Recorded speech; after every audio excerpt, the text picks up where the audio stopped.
Good afternoon. Thank you so much for being here. We would like to do a quick sound and camera check. We're going to start with me because Candace was letting me know that she could not see or hear me. So I'm hoping that everyone can see and hear me and that she can too. Can you see and hear me? You're good. Can everyone else see and hear me on this side of the screen? Pamela? Yes, that's a yes. And let's check Candace. All right. Can you see me? Can you hear me? Or am I a ghost? Well, there's a yes. Sound on both. Oh, thank you so much, Roger. Hi, everybody.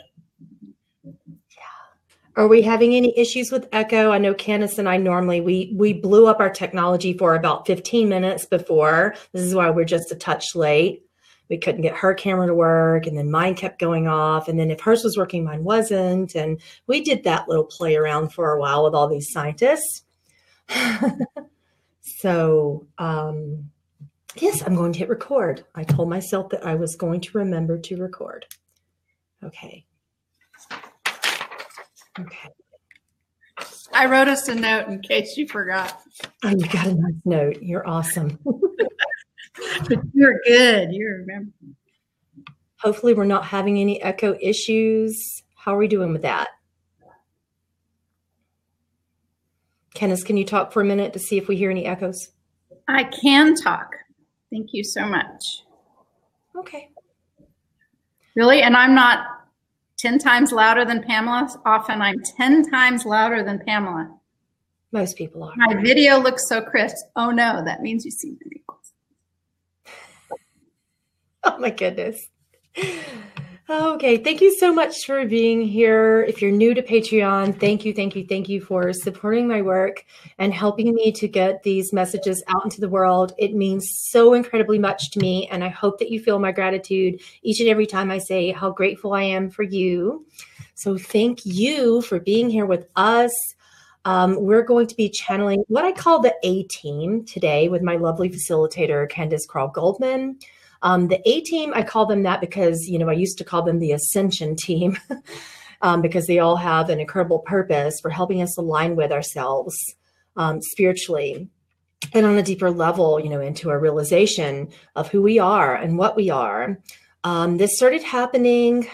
How long ago have I been doing this? Maybe 3 years now when we started talking to them, Candace?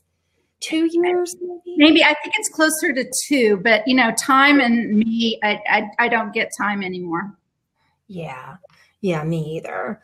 So it started, and one came, and then another came, and then another came, and before you knew it, they were all talking, sometimes playfully arguing with each other, and it became a roundtable discussion of their views now, you know, versus when they were in form.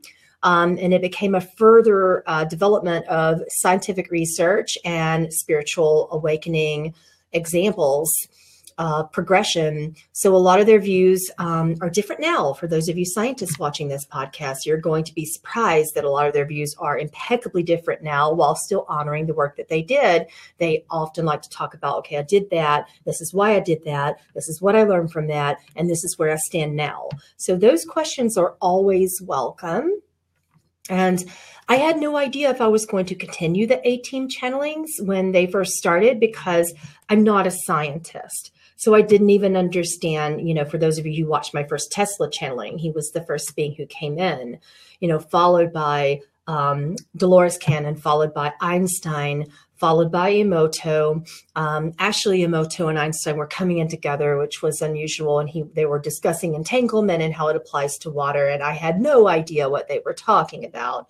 So, you know, being a yogi and a channel and someone who primarily wanted to come into this world being a bridge of consciousness, this was one way for them to help me with that mission. And for me to help them spread their messages to the world. So here I am, and it's continuing. It's been 2.5 years, and I feel like a bridge of consciousness between the spiritual world and trying to make it understandable and comprehensible, trying to make meditation make sense, trying to make our spiritual path make sense scientifically. And then from the scientific standpoint, I like to bridge that into spirituality. And that's why I do these channelings. And they continue to happen right when I think they're going to drop off. One of them will show back up and say, this is still relevant. And then very, very recently, maybe less than 2 weeks ago, it was amping up with Dr. Masaru Emoto. And he is normally the quiet one of the bunch. He will sit there and observe them, and he will occasionally have something to say and let them run the show, and occasionally say something impeccably profound, blow everyone out of the water, and then be quiet again. And this has been standardly the way that he presents himself with this group. Recently, a couple weeks ago, as I was preparing for this, he became the main voice of this group for the first time. Simultaneously, someone from his team reached out to me. And, it's Facebook. So I thought, really? Oh, sure. Yeah, sure. You're that person that you say you are. And I researched it. I'm now getting voice clips of that person. I'm now really talking to that person on a daily basis. And we're discussing their water conference next year and getting messages back and forth to his brother and all sorts of amazing things. So I don't know where this is going, but this channeling is for his team. I particularly put this together for his team because he had so many things to say that I couldn't keep up. So instead of messaging his team back and forth at wee hours in the morning, I remember waking up and messaging Michiko and saying, hey, I can't hold this. It's 2 a.m. And this is how Candace and I started working with Dolores. We'd be both awake, with the same dreams, which still happen, at 2 a.m., 3 a.m., 4 a.m., 5 a.m. and going, oh, yeah, I have to send you a message right now. I'm sorry if it wakes you up, but deceased scientists do not believe that they are deceased, and they do not believe in the human need for sleep. So I have averaged about 2 hours a night for 8 days straight. Yeah. Hello, T. We're here, and I'm ready for all of your questions. I'm not going to go into trance because it's just too much to keep up with right now. There are too many of them with too many things to be said, and I will miss something. Candace, are you ready? This is so amazing. The synchronicities, the coincidences have been astonishing. All across the board. You didn't even mention Hawking. And, I came to see you in Utah, and that was when he passed. And then all of that happened. And then you and I got up with 50 wonderful ladies in Missouri, and Emoto was all over the place there. And do you know that 2 weeks ago, I had 2 incredible Japanese women come to see me. They're going to translate the BQH class into Japanese and bring it to Japan. And I spent some time there when I was a very, very small child on the island of Okinawa. We had so much to talk about. I'm buzzing like crazy now. My face is buzzing. You might be able to see the little things. The synchronicities across the world, across the board, for this show today has me more excited than I can imagine. And Dolores isn't even the star today. Sorry, Dolores. She's coming in here and there, but she's been taking a back seat, which is unusual for her. Yeah. Thank you so much for letting me be a part of this. It's an extraordinary honor and very exciting. I'm as excited as anybody who's watching the show. It's always been our journey with these scientists, and it's an honor to have you back always. So we can start wherever you wish. All right. Okay. So, Dr. Emoto, people are very aware of your experiments with rice in jars. So the questions we are getting today want to know about how that pertains particularly to water. Is it the same? Do we treat, so all those experiments out there with the 2 jars of rice, if we did the same with water, would it be the same?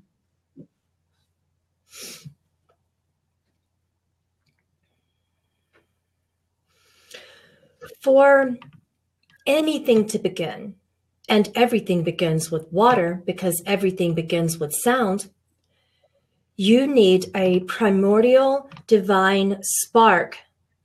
And the essence of this I've often called the impulse. This is when light meets water. Your intention is that light, the essence of emotion, the frequency of such essence that you bring into your impulse will cause the form to contract or expand, which is why you experimented with rice. And I observe rice when you add water to it, much in the same way that I would observe form when you add water to it. I observe expansion and contraction.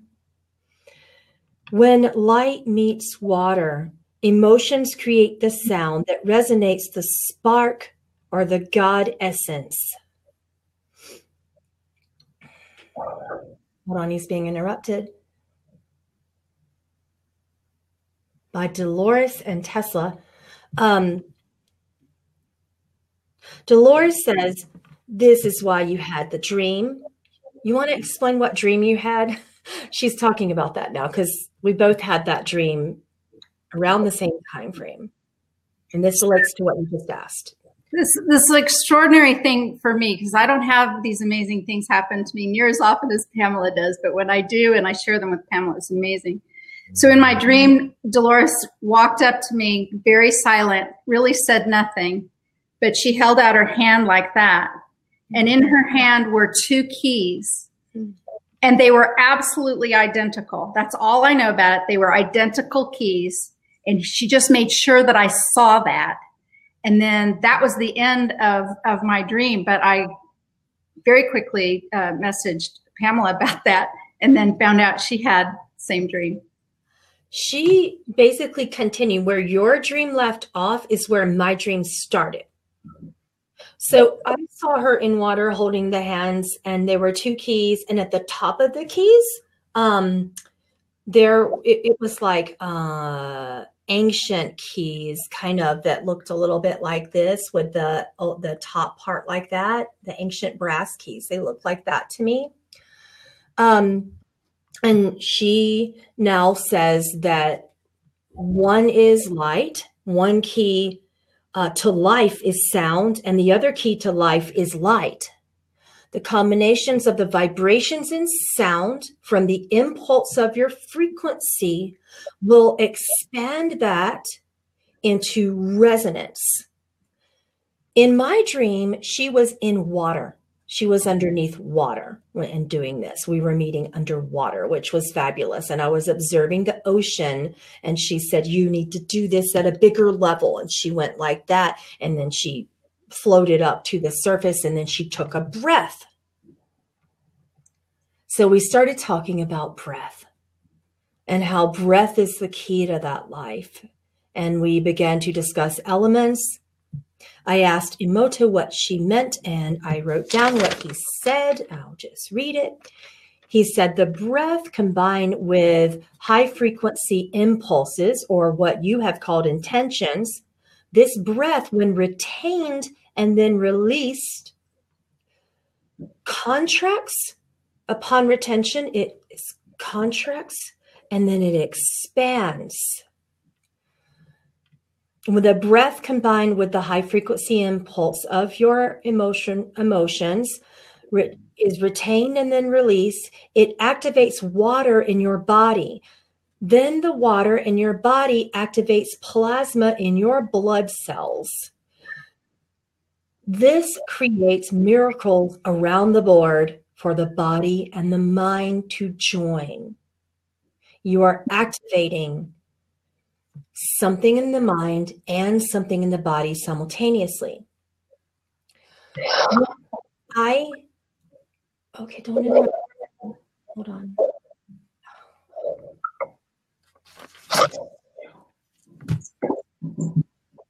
Happens every time. Who's interrupting you? Tesla. I know there's distortion. I'm just trying to ground my frequency. He's always on me about drinking more water. Okay. Okay, I think it's calmed down now. When I asked them about deeper information, he said, you already understand this research. And he said, in each water cell, you need to understand that there are at least 450 information panels that record and collect your accumulated memory, and you are calling that science karma. She said, when you breathe and you contract and expand, retention of the breath and release of breath squeezes the crystallized pineal gland that has been deprived of loving water, pure water, water that holds the frequency and essence of grace. When you do this, that retention of breath around your brain and your spine, when combined with sound and water, because your body is water, your breath is putting that impulse because of sound frequency and sound vibration. You are beginning to resonate that water that is in your body. And then when you exhale and you release that air, so this is contraction and release, contraction and release. When you release, when you exhale, then the pineal gland, it begins to crack wide open in terms of the crystalline formations that have basically stopped your evolution and stopped human evolution in its tracks from the brain on. So you are cracking open your pineal gland and all of the calcified crystals that are there, basically preventing your breath from activating water, are then cracked open and released upon every exhale. This is why I added sound vibrations into my practice as a yogi, because of this. Okay, so this is science. This isn't me being new age woo-woo yogi.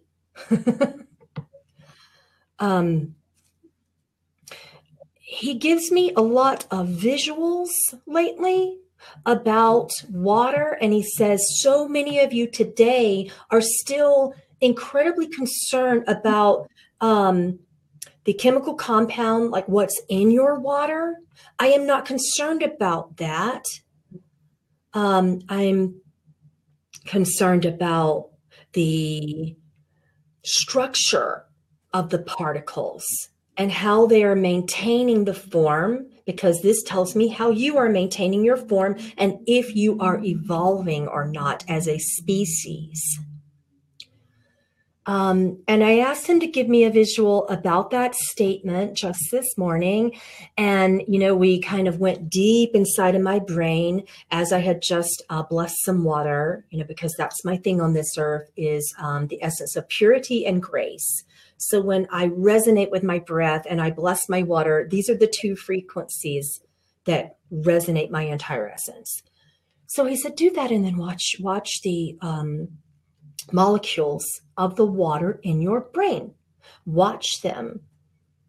Just observe them. So we went deep into my brain and we blessed the water together, and then we observed the water in terms of how its structure becomes different. And I observed all of the molecules of the water coming and going and coming and going. When one would go, another would come, and one would go, another would come. And it was flow. And then Tesla came into the picture and he started talking about constant change and how our emotions are incessantly shifting, which isn't necessarily a negative thing. So if you are to evolve, it's good to accept the impulses that are continually shifting in your own essence. So in other words, as opposed to worrying about what intention you are using when blessing your water, observe the flow of your second brain, Tesla said. So he talks about this a lot, the second brain.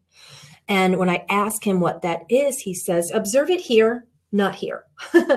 And he's much more direct. And Emoto is often soft and patient with me, and Tesla gets straight to the point and raises his voice and gets all impatient still. So improving the structure of water as opposed to looking at the chemical compound of it is what he's after. So we had major discussions about water, and about how we're using it in our homes, how we're so concerned about pollution of water around the world. And he said, if you're blessing the water in your body and you're blessing the water in your homes, if you're adding elements of light and sound, amplifying sound through your water while simultaneously allowing your impulses to be full of light. So when you're amplifying sound vibration with your impulse of the particular emotions that you're experiencing into the water, along with light, it does something that inactivates what Dolores calls the death module in the brain, which Candace and I discussed, I believe, in a channeling not too long ago. You can feel free to ask us about that. It inactivates that, which causes aging. Emoto is incredibly interested in discussing immortality with us today, and on any day, it's one of his favorite topics with me. So it deactivates that, and it activates what Tesla calls the Higgs boson, which is what I call the God particle. Water is foundational to this. If your water is dead, so is your life. So I actually went and bought a very expensive product just to test this out in terms of frequency of light into water. And I place, my water on top of that light product, that resonance light product, and it puts light into the water. I have resonated light to the water from, just putting it in the sunlight, while simultaneously making sure that my unique spark and my unique impulse and essence can resonate that water appropriately. So this isn't about amplifying a certain hertz frequency through your water. This isn't about the hertz frequency for those of you who are experimenting with resonating water right now, like he and I are. It isn't about resonating water with such a high hertz frequency amplified through the water that the water blows up. This isn't about that. It's about using light and sound simultaneously in the water until something happens in your body that shifts your entire DNA. This can create miracles, as he said, miracles all through the mind and the body, instantaneous cures, emotionally and physically. The reason why this happens, again, is because when you do this, when you combine the two keys of light and sound together, the water in your body activates plasma. So Tesla's often had a lot to say about blood plasma. And this is where we're going with this technology that he seems to be trying to convey. And the technology is your breath. The technology is your intention. The technology is the combination of sound and light. Pamela, how is this similar or different than the water alchemy that you have taught your students that is an integral part of Beyond Quantum Healing, the placing of the intention before having a regression session into the water? Is that different than that? We bring the light in through the crown. It's a light that we're calling forth, but it's not from not from the sun. It's not from a product. But we are using sound and intention and emotion. So we're doing that part. Can you talk to us about that, using that kind of light? In that particular activation, and that's what he calls it, an activation, that is under the perception that the water is external. All water is a part of you. So he can get incredibly environmental about this if you want. It really bothers him to see things like pollution of the ocean right now. That's one of his big concerns.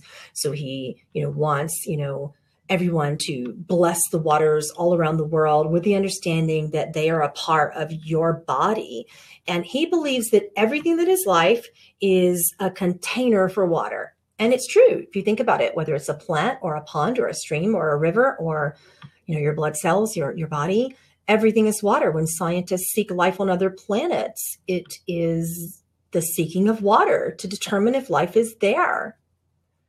So basically speaking, all of this is scientific, and what he's been trying to address with me is that we are constantly considering programming from the past.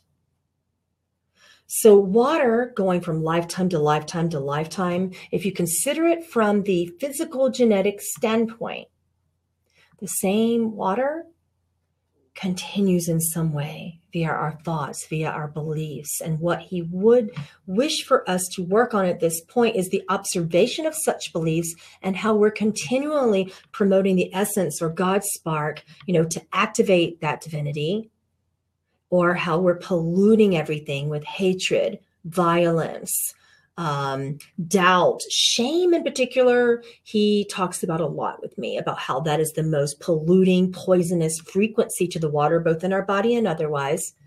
But he would like for us to stop considering the word otherwise. So what if you did that entire activation, blessing the water, whatever you do before your Beyond Quantum Healing sessions? What if all of you as practitioners for QHHT, BQH, whatever it is you want to do, if you're blessing your water, what if you bless the water in your own body? Do you need a glass of water to do that? You are that water and you are that form. What if you're holding on to the form? What if you're putting your hand on your chest, just like you would on a glass of water, and blessing the water inside of you? Your sound vibration, when combined with the impulse, many, many impulses later, you're activating all the cells within you in a very quick way. Thank you so much. Questions about how to resonate water, how to bless water, what are the very best easy practices we can all do to take this information into our daily lives?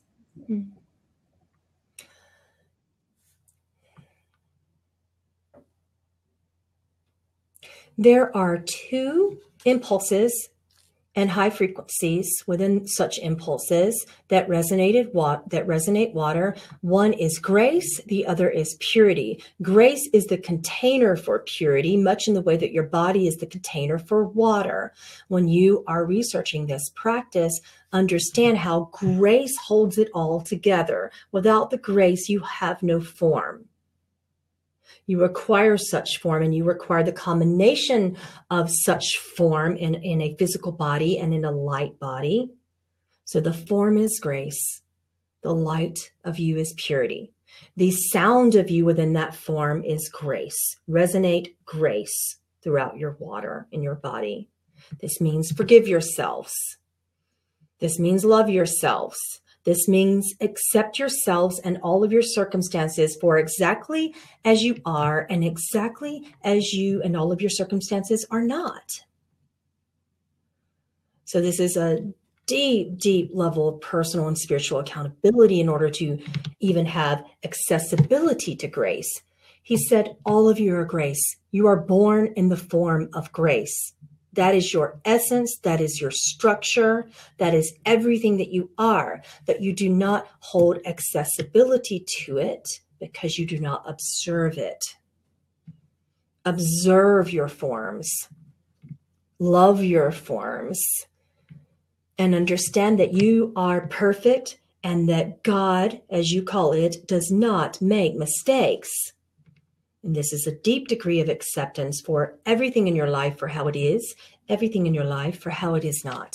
This allows for more accessibility to the impulse and frequency of grace, which activates everything about purity.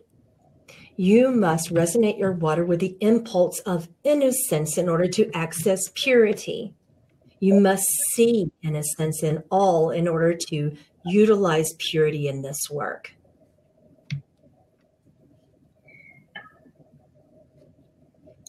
Dr. Emoto, does it make a great deal of difference to have collectives of peoples blessing the waters simultaneously, the world's water? And what intention or frequency should we use to do this? Do numbers matter?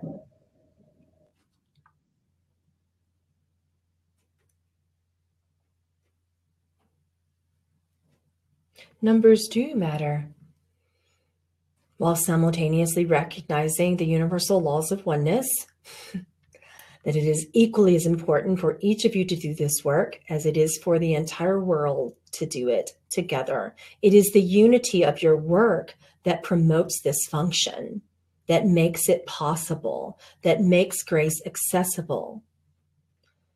You would not give yourselves permission otherwise.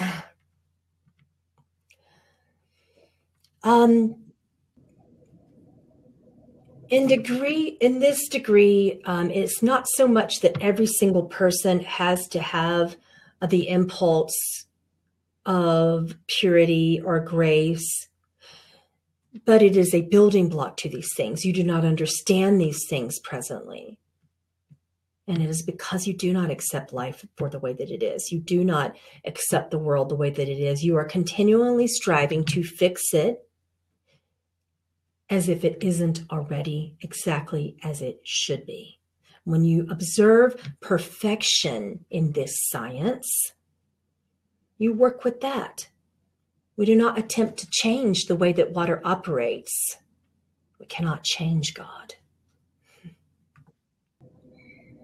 So do numbers amplify things? Because we have a question about the amplification of sound through water to resonate the water. Does that make a difference? Do numbers amplify? And also, what difference does this plasma cell technology, that this information, what kind of difference would that make with the medical community's viewpoint of this? Is it helpful at all? If they were ready to accept it, yes, we're working on it. Yes, matters. It does matter to amplify with numbers. The more increase of this light, much in the way that water holds a structure within each of its molecules, banding together. As one frequency changes and leaves this structure, another one is added. And these are groups of panels. We call these panels in water. And he's showing me a vision. Oh, I don't like when he asks me to draw. This happens a lot and I'm never prepared for it. But, he's showing me a vision. He said, water operates in this way. Okay. All of these together. Okay. They come and they go. Each of these little molecules will be born and then die and then be born and then leave. So it's like a leaving and a joining and a leaving and a joining. So every single time one person, if each and all of these together create a panel, and the panel itself is what holds memory and shifts actual DNA in the human body when applied perfectly within purity and the impulse of purity. So when one leaves and another joins, this is what keeps everything together. So it's the same with meditation circles. It's the same with an orchestra. He said, if your lead violinist in the orchestra drops out, would it be okay that another one takes their place? It's the same thing. So of course, numbers are going to matter. Does amplification have anything to do with volume? Well, I'm guessing not, but if we say it louder. Not so much. It's the similar facet of we're concerned about the chemical compound and what's in water. Water will take what serves it and leave the rest once it is programmed efficiently and appropriately. So numbers in terms of how many people are going to join together and do this, of course, it amplifies more broadly. And then so does the ocean. So do the streams, so do the ponds, so does the water going in and out of your plumbing. There's various ways to look at this, but when you apply belief, it gets very interesting from his perspective. Because for him, it isn't about belief. It isn't about religion. It isn't about any of the cultured, conditioned programs. It's about the frequency of the emotions that are utilized. And if you leave belief out of the equation, you get stronger amplification and accessibility to things like purity and grace and innocence and all the things that acceptance, forgiveness, all the things that lead to that, so that we can see things innocently. But if we're going around focusing on how to fix the polluted waters, how to fix ourselves because we view ourselves as broken or impure, it's the opposite of what he's trying to teach you right now. You can't focus on how you believe things went wrong.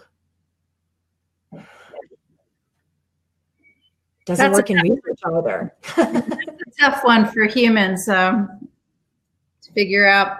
Well, how about this then? On the other side of it, from the water's perspective, does it take longer to resonate a smaller amount of water than a larger amount of water? And what about tap water versus distilled water versus seawater, the kinds of waters?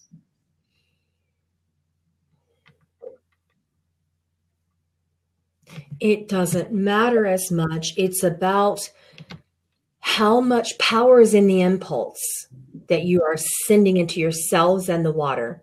When you're focusing on the water, it also is a focus within you. If 10 people are powerful enough to resonate with purity, innocence, and grace, in that order, together, it is so powerful that it would be just as powerful as if 10,000 people resonated simply with forgiveness and acceptance and their beautiful frequencies. But the power of innocence, purity, and grace amplifies and makes everything stronger. So it's not so much about, okay, we have to have 10,000 people to bless the ocean today. Can we have 10 people that resonate purity on the West Coast? Can we have 100 people that resonate pure grace on the East Coast? And can they do it for a certain amount of time? Can they do it minus belief systems and minus interruption of that frequency? There's also the question about doing this with our actual voice or thinking it in our mind. What are the differences there, please?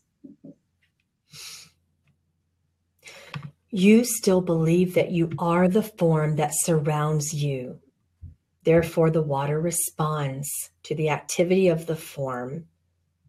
This is why water resonates appropriately inside of a metal singing bowl. Water resonates appropriately when you sing to it because you believe that you are that form. When you believe that you are purity in your essence, your form resonates even more strongly. Your beliefs are powerful. Do I wish that you can operate outside of belief at this point? Yes. What if you hold no belief patterns? What would that look like in your research? What if you simply understand that you, while you are not that form, you are using it as a vessel to reach hundreds, thousands, millions? If you reach one person with your purity and innocence and your activation of grace, you are that water that reaches them. It does not have to be about the form that carries the water. It needs to be about the fact that water is in all. If one person reaches 5, those 5 reach 10, those 5 reach 20, those 5 reach 100, those 100 reach 1,000, those 1,000 reach 10,000. You are amplifying these frequencies. You are the sound within the water. There's a question too about temperature of water. If you heat the water after you've resonated it, does it change it? He's not fond of water treatments, the way that he has explained it to me. I don't like to treat my tap water, not because of what's in it, not because of chlorine, not because of fluoride. I don't hold a belief system about that affecting my form, because I don't believe I am that form, first and foremost. Secondly, I just don't hold negative belief systems about chemical compounds, because I am not affected by chemical compounds. A form would be affected by chemical compounds. It's my structure that I'm interested in, which makes he and I work better together. So he's not particularly fond of the way that water is heated and then pumped, through the treatment centers, in certain directions through our plumbing into our homes. And by the time it gets to us, it basically is dead water. So he's taught me this very specifically, that most of my water is spring water. I really love to get it right from the spring. I really like to drive out to a place that's next to me and, put water in that and bring it home. And when I don't do that, I see a big difference. So I bless my water as soon as I can, and it reinvigorates it, reactivates it. Yet you got to keep in mind, I'm resonating purity and grace and these things at all times. So when I do that with my water, no matter where it comes from, it reinvigorates. All of the death module molecules, all those death module molecules within the water die off, much in the same way, going back to this diagram that he was drawing. This one dies off and then another comes in. So the death particle leaves and the God particle comes in every single time I bless. And the more I do this, all of these particles, all these particles within each molecule of water are activated, creating what he calls the panel in the water to be reprogrammed. So it matters, but only if you carry belief systems. If you're overly concerned about water treatment, if you're overly concerned about fluoride, your belief system controls everything. Operate outside of that. Understand your power here, he says. Yeah. Can we talk a little bit more about this death module anyway? Can we redefine it again? What actually is it? And I guess we want to talk about how we can possibly release it from our bodies and our belief systems. The death module, according to Dolores, she's often, when I ask her about this in water, she says it literally kills the molecules in water and it stops them from forming together in this way. Okay. It stops that from happening. They just all die off. So basically speaking, no matter, and your body is water, your body is the majority of your body is water. Therefore, the death module is something that activates from your brain, and it comes from a combination of the amygdala and the hypothalamus, because your brain has been primitively taught to synapse on fear. Shame is the catalyst or activator of fear, and shame is something that both Dolores and Dr. Emoto have been talking about together. When I listen to them and observe their conversations, she observes that shame is the biggest problem on this planet right now when it comes to the negative frequency that humanity carries. So that catalyzes and activates what she calls the death module in the brain, which causes all the primitive programming in the brain, which is the fight response, the flight response, and the freeze response, to be so much continually in motion and synapsing throughout our entire circuitry of our neurological system, so that no matter what we're doing, all of these little particles die off, and we can't even replace them fast enough when we have so much shame, which is what makes programs like Beyond Quantum Healing, it makes source tones applicable, because you need to continually be focusing on how to make your programming full of positive frequency, letting go of those negative programmings and focusing on reprogramming with love and acceptance and purity and innocence and seeing grace in all things. So shame's a tough one. He doesn't like what that does with water. I'm going to take a question now we have lots and lots of questions. I know that they're providing a lot of information. There's a really great question here about snowflakes. The question is, I've heard it said that all snowflakes are unique. Is it because there are so many frequencies all around creating so many snowflakes? I wonder if take on the shape of love frequency if more of the human consciousness collective resonated more in this frequency. I love that question. He said that is the science of water that is particularly fascinating. Any other element on this earth, when you freeze it, it dies. When you freeze water, it does not contract, it expands, which makes it unique. So that means you have captured all of the memory that was there at that time. And whatever it is, whether it's love or not, it is basically that's how it stays. You know, this is why, you know, many scientists in archaeology, you know, dig up mammoths and things of this nature, and so much is preserved. That's because of, you know, the very advanced programming, and not just the recording and programming of water that was recorded. It keeps it. It's a record keeper. And ice is fabulous for that. So it's not so much about snowflakes being loved. Snowflakes are whatever the water was before it was frozen. Interesting. We have another question about the ocean. Can we take the salt from the sea so that we can drink it? And then this says with CO2, but I'm not exactly sure what that means, but I imagine he does. Yeah, he just shakes his head. I deleted that question a few times because when we were going through questions, he just shook his head and he said too much focus on the chemical compound and the chemical nature of what's in the water. That's not a technology that's important at this time. You need the salt in the ocean. And if you were to take it out and try to drink it, it becomes something completely different. If you drink it with the salt, it's also not meant for you at this time. So basically, he wants you to focus on the water inside of you and on blessing the waters all around the world, not, you know, the technology of taking salt out of water doesn't interest him right now.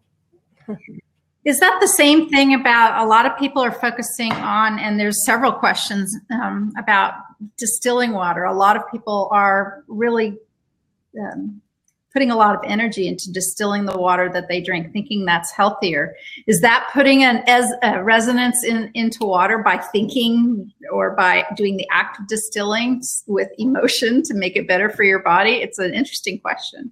Heating water is not something he's a fan of. So we'll start there. So the distillation process, the water treatment process, you know, the process of even from there, when water comes into our homes and is heated by a hot water heater, all of those things basically kill everything that's in water. And that's dead water. So then you get to reactivate, reinvigorate, put new impulses into the water to quicken it again. You get to do that. So it's not about if you're distilling your water or not, if your water is alkaline or not. He does seem to prefer spring water because he likes the natural sources, and then take it from there. So go get your own spring water. That's his advice to you. Is he's really sweet about it and sensitive to it, but he said, please don't be lazy. And he's talking to me because I'm particularly lazy about not going to get my spring water. I'll let the water run out in my house, and I'm like, well, I can just bless it for everyone, and then I do. But he really does prefer it when I go get spring water. Does water resonate other water? So like, can you take some spring water and put it into some other water? Would that help that water? Or does it actually? Yes, absolutely. Beautiful. I love that. Okay. So we can go get spring water then and say, put some drops in a bathtub, and that would help the resonance of our bath water. He said, go deeper, put you in the bath water. It's your frequency in the bath water, and that's water inside of water, because you're the water, not the form that's encapsulating the water. As you get in the tub, you are that water. So your emotions when you get in there are going to be more of what matters, not dropping, not putting water into water in this specific way of form into form, but light into light. He talks more about the light in the water and amplifying sound and light simultaneously in water. So your sound is your emotion, and when it amplifies through your body, it becomes the light reverberating from your form, and then you get into the tub. Can we combine that with our source tones then? Absolutely. That's one of the reasons why I continue to create source tones. This is one way to do it. One of many ways. While I'm waiting for my source tone and sitting in the bathtub like this, I've been thinking that's where I would like to try it.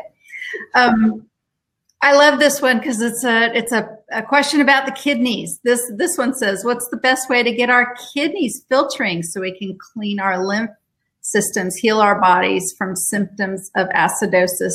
But yes, our kidneys do filter and do use water and are a big part of flow in our bodies. What does Emoto have to say about our kidneys?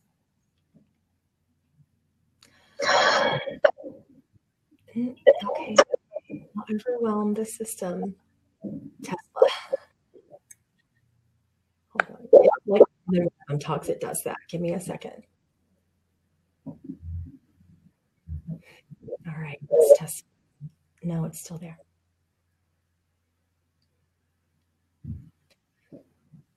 I got excited about that question, and a couple of them were trying to talk at once. So the consensus on this from the entire team is don't permeate the water that you're putting with your body in negative ways. So when you're drinking water, be very observant. This is what Emoto says, be observant of your emotional frequency at the time that you're drinking water. If you're drinking water and you're feeling loathing towards yourself or another, if you're drinking water, you are feeling resentment, particularly resentment, self-loathing, criticism, and anger are all negative frequencies that absolutely destroy the kidneys while you're drinking water all the time, and there's water in your food.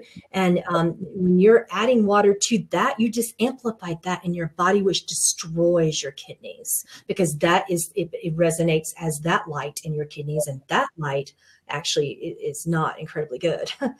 Light is light is light. So it doesn't matter if that light is coming from what you call a negative frequency. It's powerful. Hate can be a powerful frequency. Purity is more powerful. So you have to think about, if you're feeling that, maybe stop and forgive for a moment before you start to drink your water.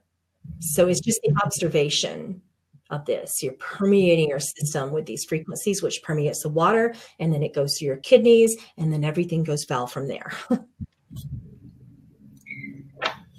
So what was it called? The structure, the shape was called the frame. Did you say the frame contains the stories? There's a question here about trauma and helping our body release trauma from the cells. These trauma stories, they're held within that frame. The panel of water, which is the memories. Yeah, that's what. And again, he says, remember, there's at least 450,000 information panels that collect and record your memories of trauma. However, again, going back to this, they come and they go and they come and they go. So every time you feel joy, every time you feel happiness and peace, every time you feel forgiveness, acceptance, that goes and another one comes in its place. So you don't have to hang on to your traumas and be continually working to replace them. What you need to be focusing on is the peace, the love, the joy, the forgiveness, the acceptance, the purity, the innocence, the grace, et cetera, et cetera, et cetera. And any frequency, as he said, you can't jump straight away into purity. Perhaps it is, you're simply agitated by that for a while. You're restless, you go into anxiety, you go into anger, you go into higher frequencies and higher frequencies and higher frequencies. David Hawkins talks about this a lot, with the scale of consciousness. So Emoto believes in that scale of consciousness in terms of frequency. And he says that your brain is a frequency modulator. And basically speaking, if you continue to allow your brain to tell you what you're going to feel instead of choosing what you're going to feel in each and every moment, every time one of these negative beliefs that cause these portions of the panel, they fall away. If they're going to fall away, and when one is reborn and reinvigorated, you want that to be a positive one. And it happens all the time. Even in the midst of grief, you can still, experience, someone makes you laugh for a moment. You see a cute kitty and you pet it. Perhaps someone gives you a hug, and for that moment you feel better. It's the more maintenance that you can hold around those higher frequencies that would cause more panels to grow and more panels to form around that. And eventually that entire panel of memory holds a new belief construct. And when he was informed, that was more about belief, but not in any religious or cultural sense. It was incredibly spiritual and sometimes scientific. Now he operates in a way where he says, think outside of belief and just think about the frequency and the resonance. So the brain is a frequency modulator. Of course, I'm going back to this death module, modulator. It's so interesting because these belief systems then affect our brain and affect our frequency modulation then. It actually is affecting that. So, you've mentioned several times during this show to try to operate outside of belief, which I find an interesting turn of phrase rather than change your belief or drop your belief or accept a new belief. You're saying operate outside of your belief system. How about a little talking about how does one do that? How do you operate outside of your belief system? Dolores says that is within the power of your trust. That is within the power of what you're choosing to trust in each moment, which is why I stated that trust is so important in preparation for a session. Trust is important in everything.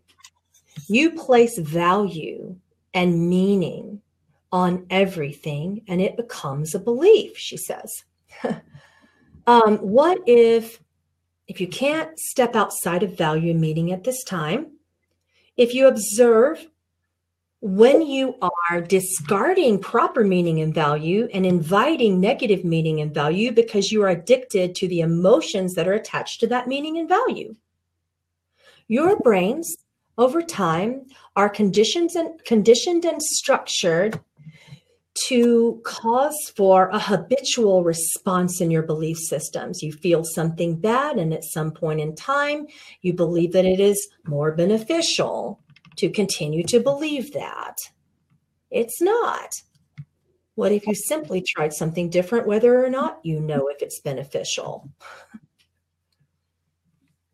You're addicted to knowing how you will feel, and you attach meaning to everything in an effort to prevent feeling bad and to attach to feeling good. This is the nature of the survival response in your brain. When you are no longer addicted to the survival response and reaction, you understand that feelings don't have to be classified as benefit or detriment. They're all classified as subconscious. When you become conscious of the subconscious, your life is more powerful. You begin to respond and not react to everything. You are not operating from a defense mechanism or an offense mechanism. You are not operating from any reference point of mind.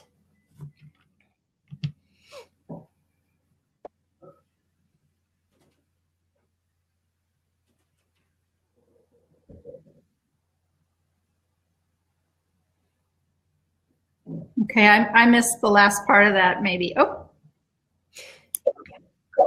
Yeah, they're interrupting the podcast just a little bit because they're talking with and over each other, and there's a lot of stuff.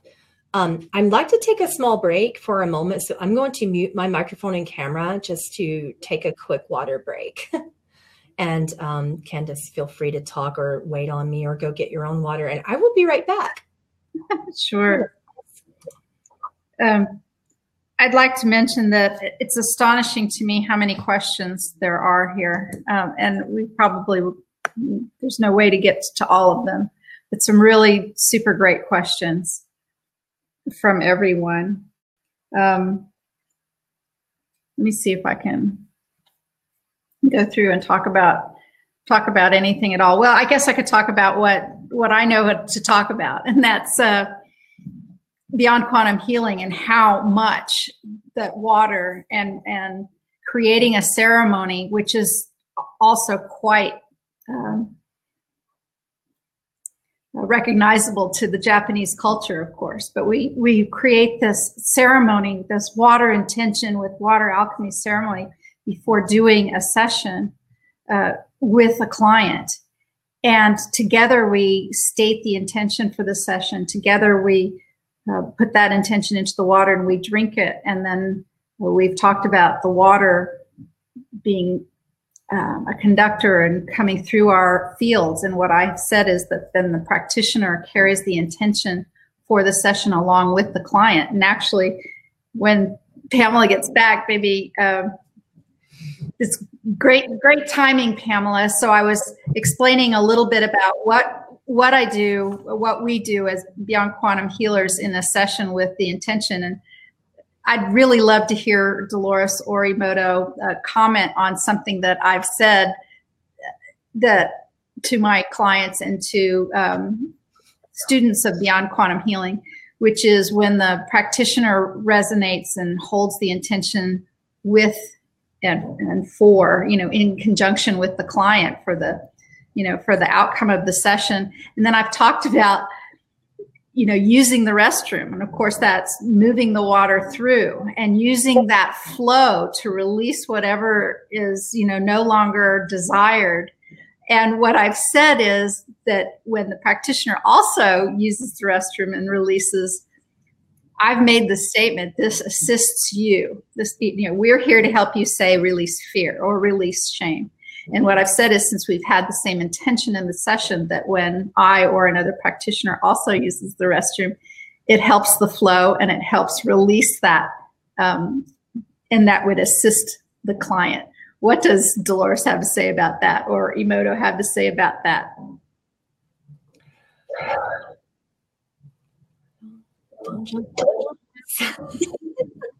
Here we go again. Unity consciousness means that when one or more are resonating the same frequency, it is God, it is source, it is subconscious becoming conscious.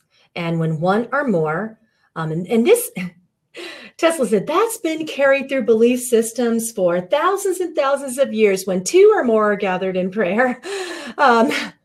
But Emoto says when one or more, which is very, very interesting because he believes that you are always in conjunction with everyone because of water. So he says it a little differently, and they mean the same thing. So Tesla and Emoto have interesting conversations with each other, where they have very, very different standpoints in terms of, he says one or more because he believes everyone is a fractal of everyone anyway. And Tesla can't deny it. And then he starts talking about math and fractals, but then he gets a little angry that he actually said something that made sense, to Emoto, because they're kind of like, I don't want to say rivals, but it's a little bit like an interesting friendship where they love to argue with each other. Or I should put it this way. Tesla loves to argue with Emoto, and Emoto likes to not be affected and not argue back, which irritates Tesla more because Tesla is incredibly an ego. Even in the fourth dimension. Okay. Oh, fourth dimension can completely hold ego very easily. And Emoto is sort of in this standpoint where he observes it and just sends love and says, I understand what you're saying. And then it pisses Tesla off more. And this is kind of what's been going on. All right. Well, we've got a couple questions here for Tesla. And by the way, just my own little aside, Tesla, how come you don't talk to me? All the other guys have, but not you. What's wrong with me? Okay, and that's a small joke, and we'll just leave it there. Pamela says it's because he's such a nerd. Said, don't ask for what you don't want. Oh, I'm having a ball with Einstein. Okay. Anyway, he's really laughing at that sentence I just said. Okay, here's a question. Here's a question for Tesla. You are a master of light and resonance. How would you suggest we activate our light bodies and the God particle in our bodies? And what does activating the God particle do in our lives? He said, understand that you're worthy of it. And Emoto jumped in and said, again, if you are living your life believing that you are worthless, insignificant, that your life is meaningless, that you are isolated, that you don't belong anywhere, that is next to impossible to attempt to resonate light and resonate water, you can do that at a lower degree. But to join with light and to activate the God particle, this means that you must be in such a frequency that can conduct it, he says, because it needs a conductor, and your nervous system is that conductor. He talks to me a lot about the nervous system in the body being like a circuitry board. So for those of you electronical engineers out there, you will understand what he's talking about. So the meridian points in the body are activated by specific impulses. And depending upon how powerful those impulses are, you can activate light, and you can manifest very strongly. So you can activate light no matter what, because you are light. It doesn't matter what emotion is coming from it. Hitler activated a lot of hate, and Tesla believes that that amplified throughout the whole world. Emoto, on the other hand, has a bit of a different theory. And when they try to discuss it together, my electronics blow up, because Tesla is passionate about every emotion being a frequency, no matter what it was, it's going to become light, because you are light and it's impossible. And that Tesla believes that Hitler, for example, had such a great dynamic in the world because of the passion of and the power behind a lot of his hatred. And that hatred, and Tesla believes hatred is not the opposite of love, that actually shame is the opposite of love. And that's the one thing that those two agree upon pretty strongly. And that if Hitler had any shame about what he was doing, he would not be able to light up the world with everything that he was doing to teach us and catalyze us into forgiveness and acceptance and a call to our own power. And that was still light. And Emoto believes that you shouldn't try to activate light in that way, because it ignores the sound of God within you.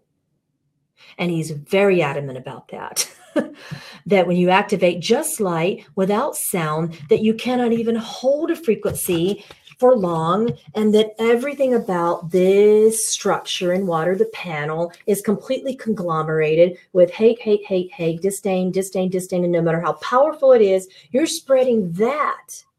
And yes, you can see it. Yes, it's illuminating. Yes, all these powerful things happen, but then what? Light is within an atomic bomb as well, he just said. So how are you going to spread your light without sound? It's pretty useless. Those two are going to fight now. Actually, I should correct myself. Tesla's going to fight at Emoto, and Emoto's going to sit there and be quiet, smile quietly, and go, uh-huh. Yeah, we actually have some questions about sounds, and I dreamed about different symphony sounds for some reason. I know you are so sound focused, and I'm not normally. And I had an oboe, and I had a flute, and I had some other things. Anyway, interesting. There's a question about music, about how hertz numbers affect 440 versus 432. And what does any of them have to say about that, Tesla or any of them, about that exact sound in the music field, that pitch? Did that influence humanity?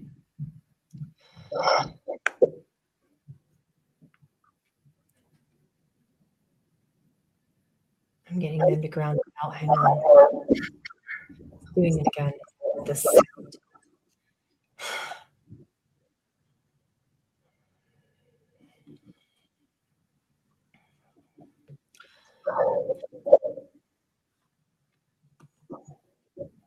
If you all talk at once, it's going to keep doing that.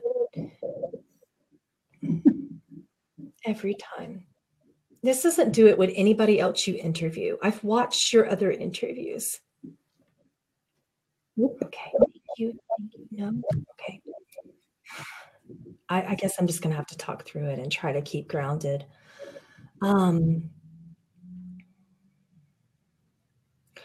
Sound, when amplified in these ways, again, throughout water, which is your body, activates a certain DNA structure, much in the way that when water is frozen, it can be, that memory can be maintained, recorded and maintained throughout your form for as long as that water is frozen. This is why scientists go into cryogenetics. He says, this is why freezing is so popular, you know, in fertilization clinics, etc. Your body does this in unique ways naturally when form changes into light. Your body, throughout every reincarnation cycle of time, when operating through time, carries these certain memory panels, if you will, from water. It carries through. So if sound was very, very prevalent in a unique way, and it always is, but in a unique way in the collective unconsciousness throughout a certain period of time that affected millions of people in the way that, say, the pentatonic scale did at one time, and then the A440 scales did at one time.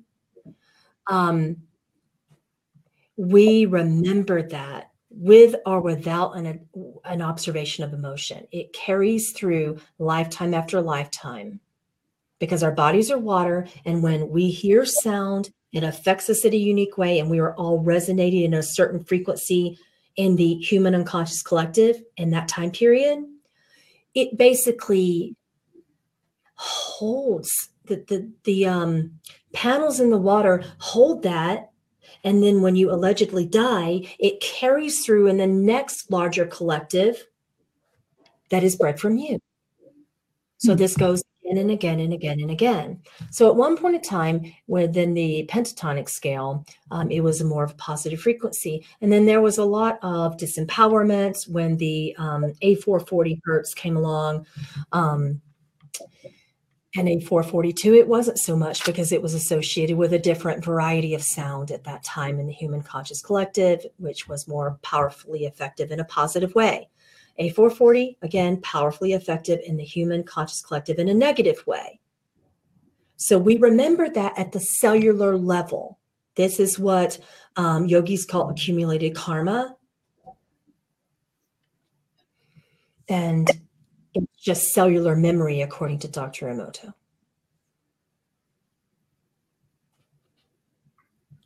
How about, Tesla said this is why I prefer 432, not A440. Okay. What about things like Wi-Fi signals and cellular signals, radio signals, TV signals, all of those things that go through our communities? Do they affect? Yeah. They don't look at it. Can we, by stepping outside our belief system do anything to shield ourselves from that? Even saying that doesn't make any sense, right? And Tesla has described this to me before. He really loves applications of copper in this. And it's very, very interesting because he likes to amplify sound through copper inside of water. He and I have built devices together to do this. And then Emoto said, now put your feet in it. And Emoto's fascinated with feet. He believes that the hands and the feet are the most receptive part of the body to water, particularly feet. So when Tesla and I built that device together, Emoto came along recently and said, oh, no, you kind of got it all wrong, you know.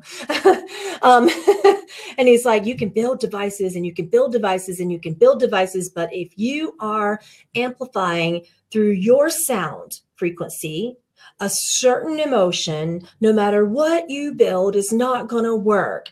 But when you are amplifying a certain, and you're resonating in a certain frequency of purity and an impulse of innocence and grace and all those things, then that is going to work.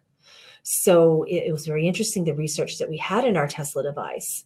You know, and Emoto was a big part of in helping me build that and then rebuild it and then rebuild it again. But no matter what we did, if the person using it was not amplifying their divine sound in a way that was constructed to them, the device itself didn't do much except bring up those emotions so that they could be released. And I say that in a way that minimalizes it in a certain sense, because it's actually powerful that people were crying when using the device and releasing those negative emotions while using the device. And it changed a lot of lives. But can we shield ourselves from something? None of them really resonate with the term shielding, because it kind of implies that you aren't very powerful and you need to protect yourself from something when you are very powerful. And you are that light that shines and emits everything. You are that. Well, it's interesting that we were just talking about copper, because we have a question about hard water that have a lot of minerals in it. And Roger asks, hard water with a lot of minerals in it can be good or bad depending on which minerals, along with fluoridation. What's the best way to treat our water? Filter, deionize, add alkalinity, or just bless it? When you think again about the chemical compound of water, you're thinking too much. Okay. However, the majority of humanity is still operating at a human unconscious collective of this is bad, this is bad, this is bad, this is bad. So from that standpoint, Tesla recommends that you use non-fluoridated water, it's not so much, it's morely about vanity, he believes, when it comes to hard water or soft water. He doesn't believe that that's so much of a problem. It's about, humans want to make their hair look good, he says. So he's a jokester sometimes. So it's not so much about, the minerals in the water. Minerals are amazing. And Tesla believes that when you strip the water too much of those minerals, because Tesla's more of a proponent of the chemical compound of water, and Emoto is more of a proponent of water structure based upon emotions and impulse and frequency. So from Tesla's perspective, don't do fluoride because you believe it's bad. If you believe that the calcium is bad, guess what? It's going to be bad. He's being a little patronizing here, hence the vocal tone. I apologize. He can be that way. Whatever you believe is good about water in that sense is going to be the case. And whatever you believe is bad about that water is going to be the case, because you're operating in a belief system right now. And Emoto would like to get you out of belief systems and the understanding of the science of frequency and resonance. Okay. We have a question here about living in a certain area. By Barbara actually asks. She lives near the Great Lakes. How does this affect her harmony, if at all? What do you believe about the water? And what does the human unconscious collective as a whole in that area, what do they believe about the water? What is their overall frequency, Emoto says. So the overall frequency of the beings in that area, that's going to be very important according to him.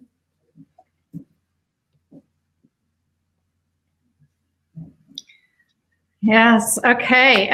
Here's a really interesting question about the plasma in blood cells. Katie says, since this method of breath affects your plasma in the blood cells, what were to happen if you were to participate in plasma donations? That would be a powerful gift to someone. Emoto.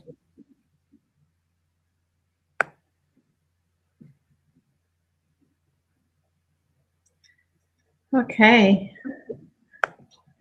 I find myself thinking about all the blood transfusions you've had. Yeah, I have. I've been given many powerful gifts. I bet we could talk about that in its own show. In its own show. Okay, there's a question here that's an interesting one.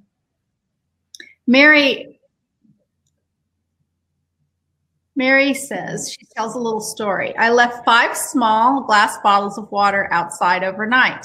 I sent healing intentions to them as if they were crystals. 2 of the bottles froze and 3 were completely liquid with no trace of phase change.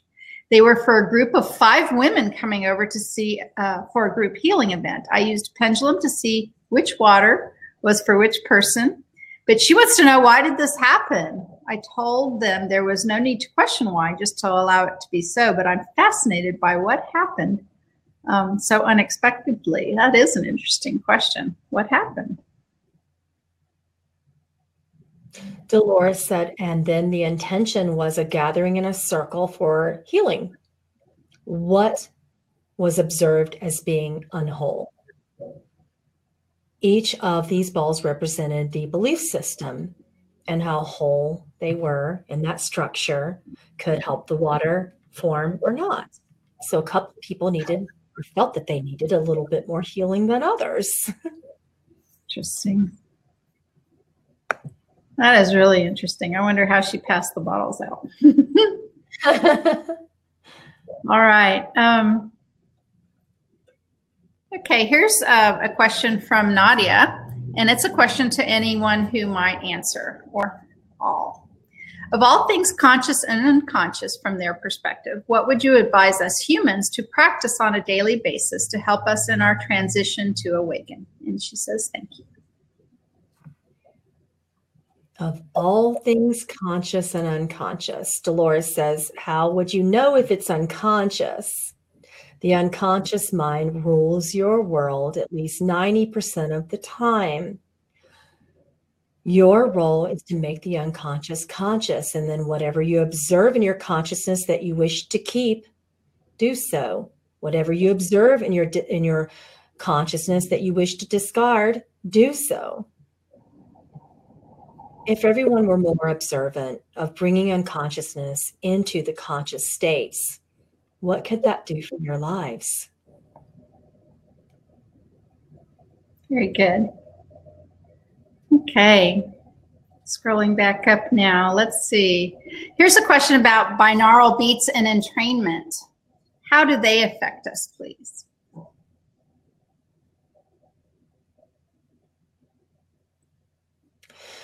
Oh, Emoto. Okay, so when you get him talking about sound vibration, that's the main time when he likes to talk a lot. The rest of the time, the answers are shorter and more succinct. Rhythm and sound is particularly fascinating to him and always have been when sound has a certain beat that can match the human biorhythms. It affects things like circadian rhythms. It affects your heartbeat. It slows down the heartbeat. It slows down the breath. It slows down the unconscious thought patterns that prevent you from connecting more deeply to yourself consciously. Basically, binaural beats help you connect to yourself. Sound does that. Sound reminds you of who you are in a way that you can't pattern or hold a reference point, much in the way that you cannot define why your heart beats. Sound has patterns and rhythm that connect to every unique pattern and rhythm of sound within you.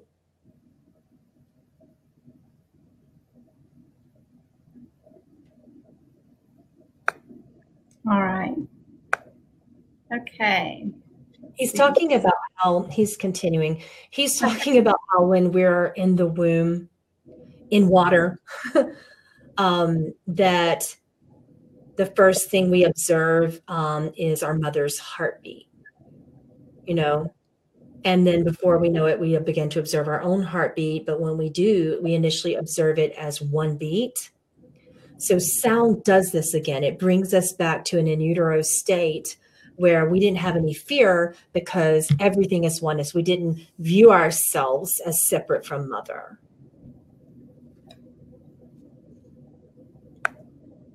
Okay. So we actually have a question for Stephen Hawking, and I don't know if you mentioned this out there at all, but Pamela and I we're going to do something with Stephen Hawking sometime in January about this book. I'm taking notes. But the question today for Stephen Hawking is if he's still around. We haven't talked to him yet. How have your perspectives on the nature of reality and consciousness deepened since you've transitioned? He's barely here in this essence. He's just been observing them mainly. He's been more in a resting space since his passing and unwilling to talk as often as the rest of them are. He said that when in form, he believed that the brain was incredibly powerful and that it also could be incredibly deceptive to make you believe that there was an afterlife, to make you believe based upon the neurosynapses of the brain. And when you are exiting the body, that basically that there would be a separation, but what you're doing is just tapping into memories because your brain cells are dying. You know, that was his belief at that point. Your brain cells are dying. So of course you're going to see tunnels of light. Of course you're going to see all of your most prominent memories. This is what the brain does as it's dying, attempts to hang on. Now he believes that that happens because your memories in your cells are repatterning. You are literally beginning to decide what particular cellular DNA patterns you wish to carry over and which ones you don't. So you remember your best moments because you're about to carry them over in a different way. So in his passing, the first thing he did is realize, oh, I'm still here. I may not be form. I obviously don't have organs and a brain, and I'm still here, and I am still me. And I did not degenerate into the earth, and I am not, you know, all the muscles and brain and sinew and circuitry that was the body. So that was the first thing that he observed. And he also observed a lot about the state of consciousness being infinite and connected to the universes. Was very, very interested in traveling through time and going deeply into, for the first time in spirit, the black holes. So one of the first things he did was put his spirit through a black hole. Yeah. We're like pre-doing. I've got all these notes that he's written, or you know, from things that he wrote here to ask what does he think about that now. Wow. Well, can he tell us what was the main thing he found out about going into a black hole? Everything he said to me, I couldn't understand. So I asked him to give me an analogy, because when I can't understand something as a very non-scientific channel, I ask them to dumb it down for me. And I love the movie Inside Out. It's supposed to be a kid's movie, but it so wasn't.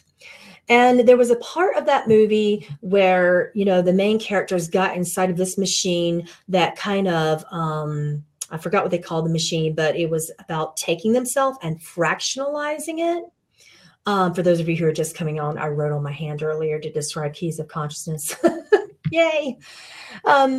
So basically, it's about how we fractionalize ourselves, and black holes are portals throughout time that deconstruct and then recreate time, and deconstruct and recreate time over and over and over again, because that's what we do in creation.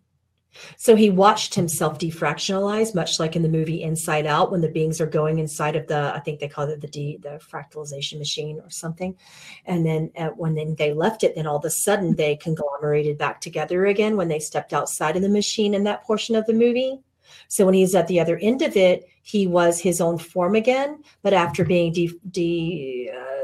split into so many fractals and then having to come back together again, he didn't recognize himself in the same form. He wasn't able to attach a persona, a name. He wasn't able to attach an identity system because he had separated so many times. So when he decided to come back into form in this dream, because this is a dream, this is what you call the world in between worlds.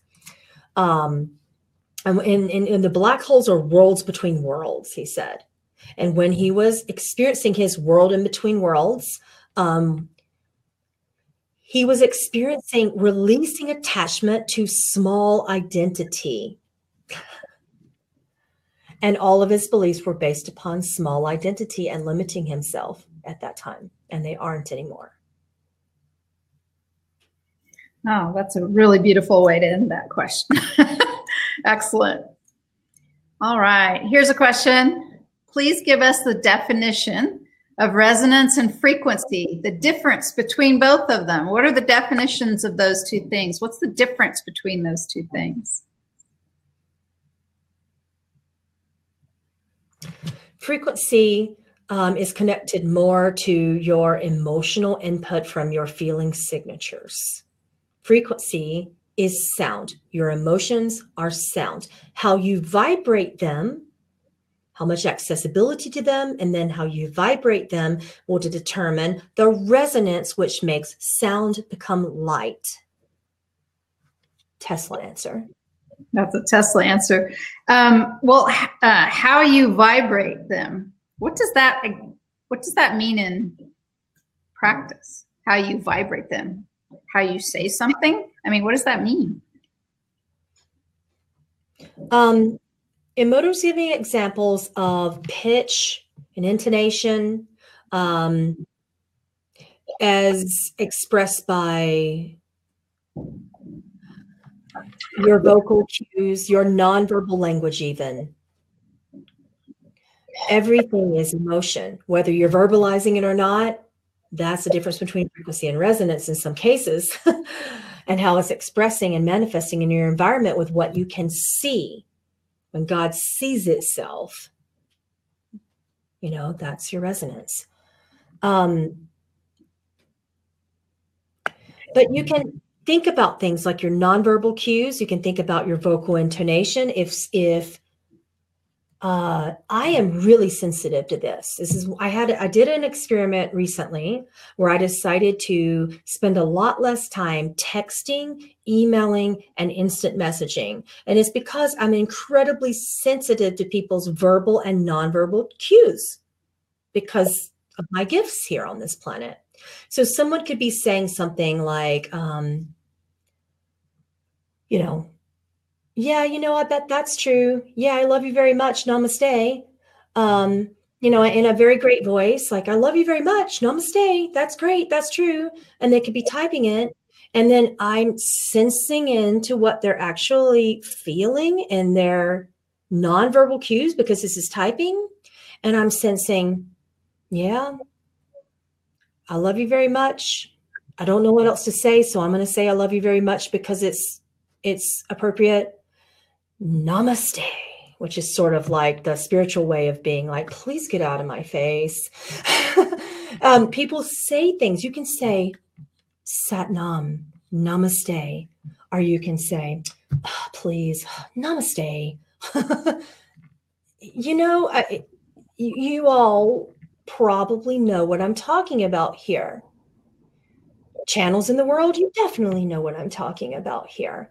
So I found it incredibly comforting when people could call me on the phone and I could hear a vocal frequency when they have something to say to me because it promotes so much unity, so much instantaneous connection with the sharing of sound vibrations. And if someone was likely to be rude, they might think about it again. If I was likely to be rude, I might think about it again. If people were likely to misinterpret each other, it would be without sound frequency. There's no resonance if you don't have sound. You have to be incredibly connected to yourself in order to be connected to others. You have to love yourself fully in order to be that connected to channel others appropriately. And the majority of the human conscious collective does not love themselves. Einstein answer there. All right. Scrolling through the questions. Here's a question about hydrogen. It's for Tesla and Emoto. Can we safely abstract hydrogen? Maybe that means extract hydrogen from water to field our machinery as free energy for all.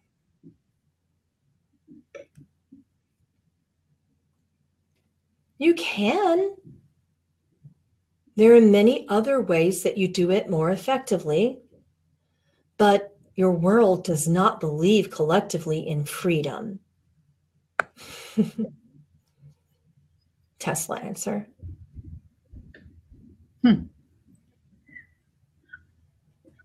Here's some more water questions. This is from Ain or Amy. We are told water is life. So much of our human bodies are made of water. Can the water we drink act as sort of a conductor of energies and frequencies to reach and interact with cells in our bodies? Yes. Water alchemy, right? Mm-hmm. Okay. Yeah, we have how do source tones affect water?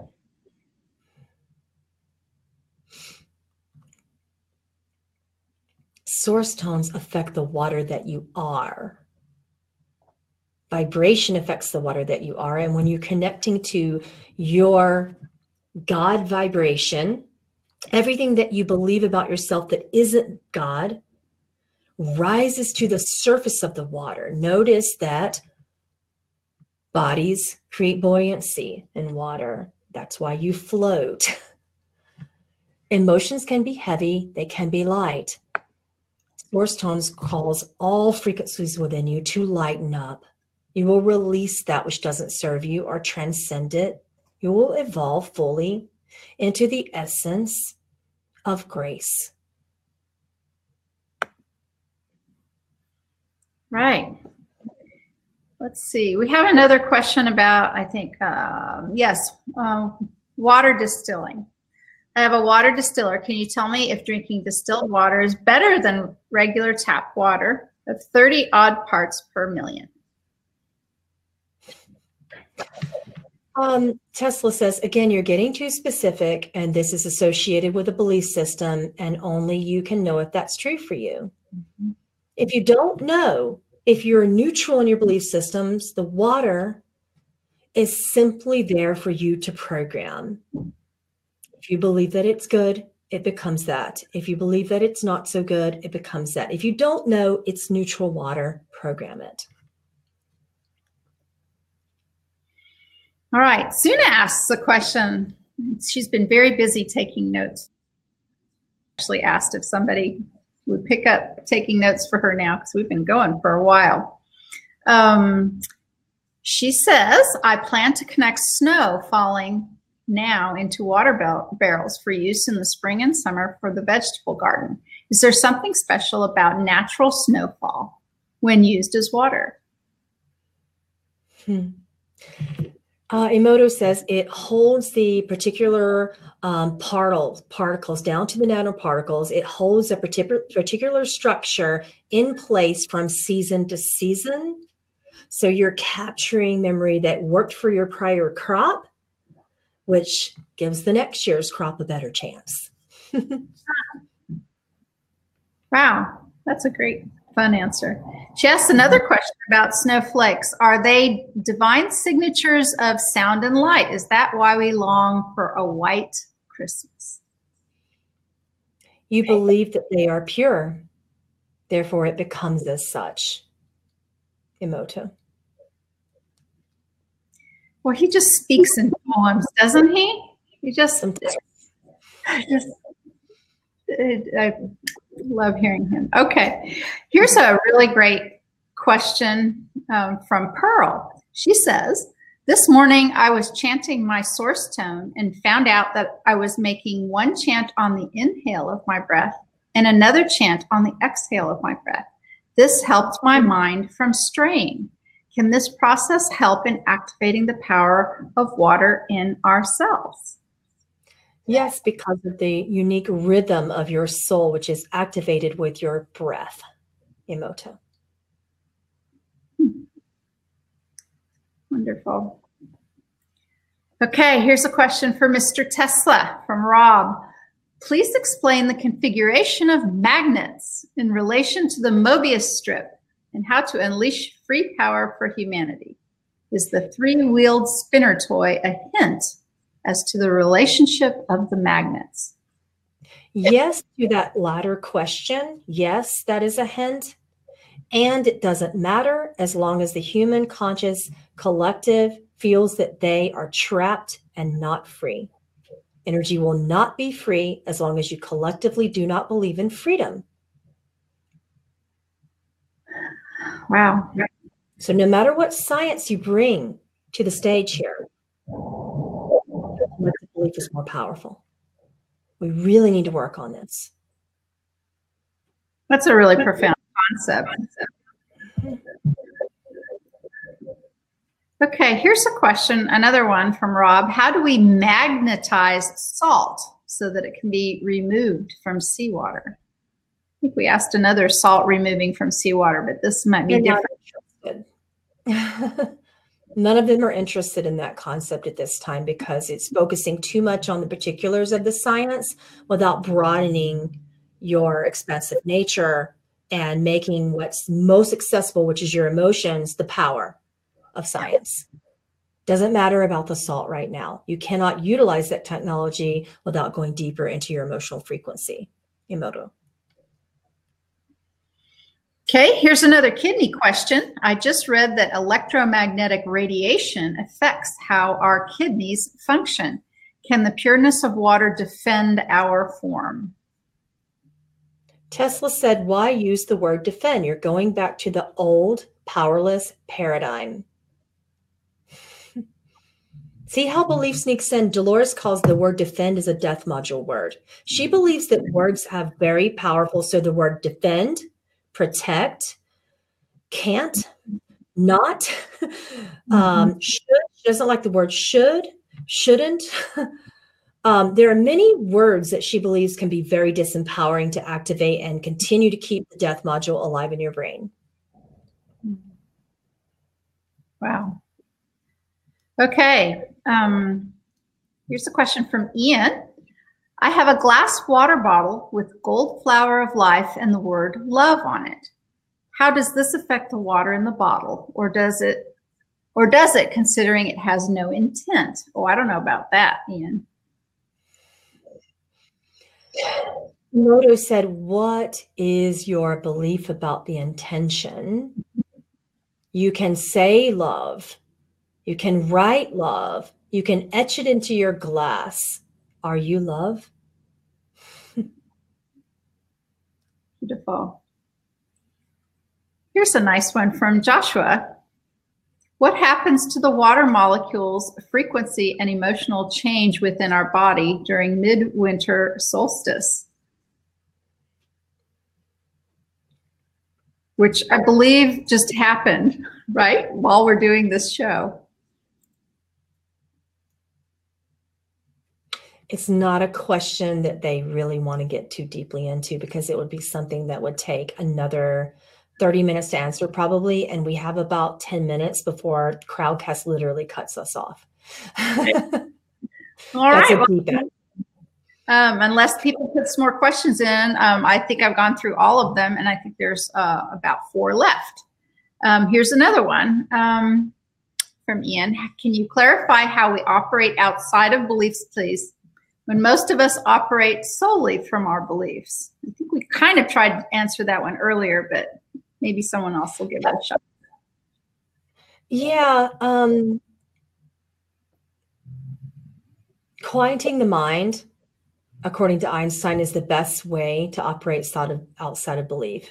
The mind continues to program and reprogram and program and reprogram from belief. But when the mind is quiet, which is why I gave you source tones to quiet the mind, you can begin to operate in a space of neutrality. Many yogis call this the infinite nothing. Some people call it the void. The first thing that happens with what I've noticed is that the frontal lobes do something to activate. So you're actually activated in this part of your brain. However, there's other parts of your brain, such as the beta brain waves, that calm down because of you connecting to your source tone and you chanting that in your mind. This also works in other programs such as transcendental meditation, in the way that you get to go very, very deeply into yourself. The body calms down, the heartbeat slows down, the breath slows down, and the mind, the ego mind, just kind of calms itself naturally. When you do that, you're not focused on belief. You're focused on nothing. When you're focused on the infinite nothingness, then the God particle begins to be remembered, and it begins to restructure itself. That you begin to create something that you hold no human reference point to at this time. And then water can be incredibly powerful. So in other words, this is about your spiritual practice. This is about meditation. This is about your source tones. For those of you transcendental meditators out there, it's about that. It's about TM. Yogis out there who are honoring your sadhana in a specific way. Whatever you're doing in your practice, it's about that. Because if you don't quiet yourself, you're always going to operate from belief systems that are conditioned. Okay. Let's see. Is it possible to open a portal by playing a certain frequency? Yes. And I hope everybody is going to say, and what frequency is that? Belief again, Tesla said. The frequency of as a child with singing certain frequencies and hertz tones, and using them along with overtones, because I'm an overtone singer, and I love to see what overtones and undertones and midtones do with water. I love to play with sound. So I used to do that with portals as well. And I got to the point where I did all of it, and there were various portals that opened, and I played in the astral realm in that way. And then Tesla said, all right, do it again, make the same sounds, but do it with your intention of emotions. And then I realized that I was consciously doing it versus unconsciously just making sounds and having an undercurrent of unconscious emotion actually be what opens the portal. It's not the sound, it's the undercurrent of the emotion combined with the sound. But when you become conscious of the impulse of emotion while using sound, it's a completely different thing. It was much more powerful when you're conscious of what emotion you're using when toning, when listening to hertz frequencies, when amplifying sound through water. You must be conscious of it. Emoto answer. Okay. Let's see. Okay. Stephanie Benson. Hi, Stephanie. I just became aware of something called the sacred secretion just today. Can they explain what this is and what's happening to the brain and body? The sacred secretion. It has to do with plasma, and all of them are saying not today. Stephanie, you're just too far ahead of us. Not really, but they would talk a lot, and we have about 8 minutes before crowd cuts us off from our program. Okay. Here's a question about tachyon energy infused necklaces. Are they good for us? What do they do? Not today. Okay, maybe the A-team's getting tired. Okay, here's a few more questions. Can we manifest the rain to come when it is a drought? Yes, absolutely, because you are water. And when you understand that you are not separate from the very skies from which the water fall, this will be more powerful for your world. Emoto answer. Here's a question about playing the piano.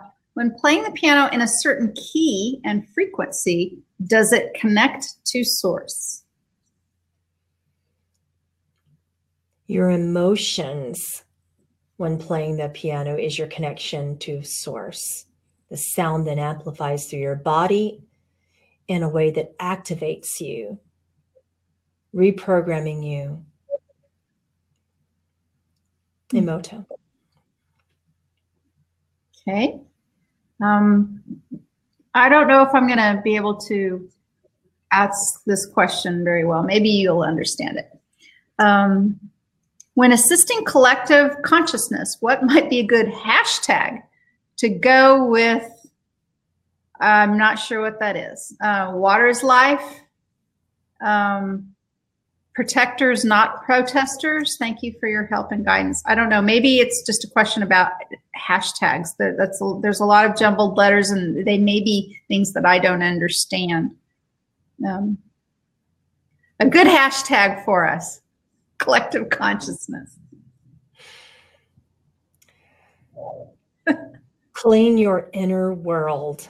I love it. Clean water equals clean consciousness. Emoto. I love it. Very good. I hope that answered your question at least somewhat, Jenny. I'm sorry I didn't quite follow that. All right, here's one from Mary, and it's the last one I have. I'm always worried about my children being thirsty or not having enough water. I can't sleep without a full glass of water next to me. I'm with you, Mary. I've patterns, but this still hits me daily and has my whole life.